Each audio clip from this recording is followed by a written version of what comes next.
Thank you Modi ji. अब हम यह बात इसलिए कह रहे हैं, जैसा कि आपको पता होगा बीते कुछ दिन पहले पहलगाम के आतंकी हमले यानी कि 22 अप्रैल को जो पहलगाम के आतंकी हमले में करीब 28 लोगों को मौत के घाट जिन आतंकियों ने उतारा था, उन बेकसूर लोगों को मौत के घाट उतारने के बाद करीब भारत में लगातार सवालें उठ रही थी। करीब भारत के लोग लगातार देश के यशस्वी प्रधानमंत्री नरेंद्र मोदी से लगातार सवाल कर रहे थे, भारत के प्रधानमंत्री को लगातार क्रिटिसाइज कर रहे थे देश के लोग।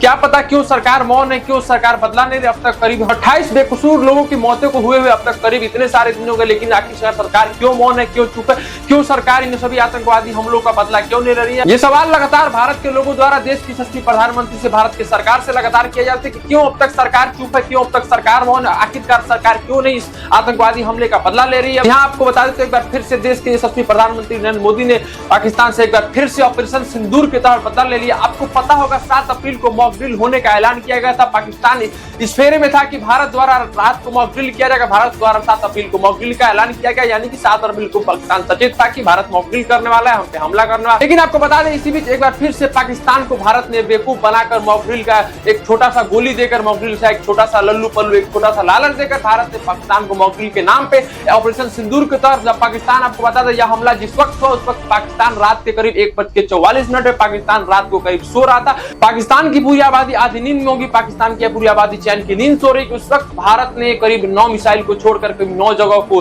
निस्तानाबूद कर करीब 9 जगहों को उधेड़ कर करीब 9 जगहों को अफरा तफरी मचाकर पाकिस्तानी को हमले द्वारा भारत का बदला लिया गया और पाकिस्तान के 9 ठिकानों को निस्तानाबूद कर दिया। पाकिस्तान के 9 ठिकानों को तबाह कर दिया गया। भारत के सेना ने लगातार एक बार फिर से एक बड़ी मुकाम हासिल किया, बड़ी कामयाबी हासिल किया। फिर से एक बार पाकिस्तान को उसकी औकात याद दिलाने की, तुम्हारी औकात यही है, तुम्हारी औकात क्या अगर तुम भारत से लड़ते हो। आपको पता होगा भारत के प्रधानमंत्री मोदी ने कहा था कि एक एक सिंदूर के सुहाग का बदला लिया जाएगा। हमारी जितनी भी माताएं बहनें के सिंदूरों का सुहाग उजड़ा है, पाकिस्तान आवाम के आतंकवादियों ने जितने भी हमारे भारत की माताएं बहनों के सिंदूर को उजाड़ा है, उन सभी के बदला एक एक चुन चुन कर लिया जाएगा। जी हाँ, आपको पता होगा करीब 9 ठिकानों पर लगातार 9 मिसाइल को दागकर हमला किया गया और कितने सारे मस्जिदों को, कितने सारे मदरसों को, कितने सारे बिल्डिंगों को निस्तानाबूद कर दिया गया, तबाह कर दिया। और इसी के बाद आपको बता दें ऑपरेशन सिंदूर यह नाम ही एक अपने आप में गर्व का विषय है। आप सोच सकते हैं यह नाम, क्योंकि आपको पता होगा भारत की संस्कृति समाज में हिंदू महिलाएं जो है उनकी विवाह के बाद वह अपने पति के नाम पे, सुहाग के नाम पे वह सिंदूर लगा। इसलिए भारत के सेना और देश के यशस्वी प्रधानमंत्री ने, भारत के सरकार ने बहुत सोच समझ के इस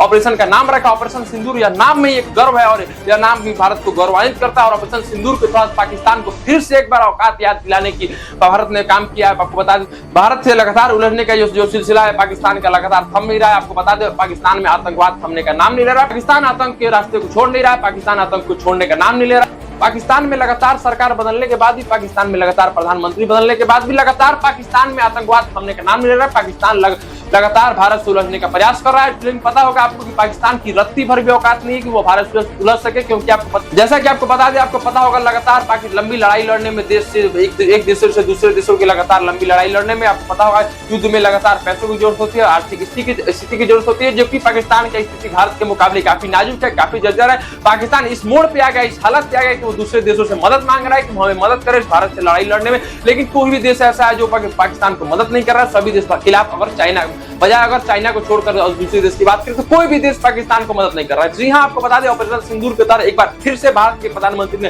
भारत देश को गौरवान्वित महसूस किया, भारत की सभी महिलाओं के सुहाग का बदला लिया। प्रधानमंत्री मोदी का वो बयान याद होगा कि प्रधानमंत्री मोदी ने कहा था कि हमें ये लगातार पाकिस्तान के छोटे मोटे देशों से लगातार ये लल्लू पल्लू देशों से लड़ने के लिए हमारे अंदर काफी बहुत बड़ा क्षमता है। ये पाकिस्तान की क्या औकात जो भारत से लड़ सके, या पाकिस्तान की क्या औकात।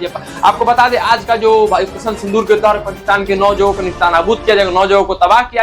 ये आपको बता दें तो पाकिस्तान के आने वाली 786 पुश्ते भी इसको याद रखेंगे। पाकिस्तान के आने वाले जनरेशन में भी यह पाकिस्तान की एक कहानी में लिखा रहा है कि भारत ने 7 अप्रैल को एक ऑपरेशन सिंदूर के तहत ऐसा हमला किया, ऐसे 9 जगहों को ताबूत किया, ऐसे 9 जगहों को हमला करके निस्तानाबूद कर दिया, ऐसे 9 आतंकी ठिकानों को निस्तानाबूद कर दिया, ऐसे आतंकी ठिकानों को, उन मदरसों को, उन मस्जिदों को, उनसे कई सारे बिल्डिंगों को ऐसे ढा कर एक बार फिर से भारत ने पाकिस्तान को उसकी औकात याद दिला दी और उस भारत के सभी माताओं बहनों के सिंदूर के सुहाग को फिर से एक बार वापस लाने का और फिर से एक बार सभी माताओं महिलाएं बहनें के फिर से सुहाग के बदले में पाकिस्तान की एक बार उसकी औकात याद दिला दी और उसे फिर से एक बार याद दिला दी कि पाकिस्तान तुम्हारी औकात यही है, तुम इसी लायक हो। और फिर से अगर लगातार अगली बार भी उलझने की कोशिश करते हो तो अपनी 7 अप्रैल की तारीख को याद कर लेना, वो अपनी तारीख को याद करना, इस तबाही को याद करना कि आप लोग तो लोकतंत्र देख रहे थे। बाकी मैं आदर्श।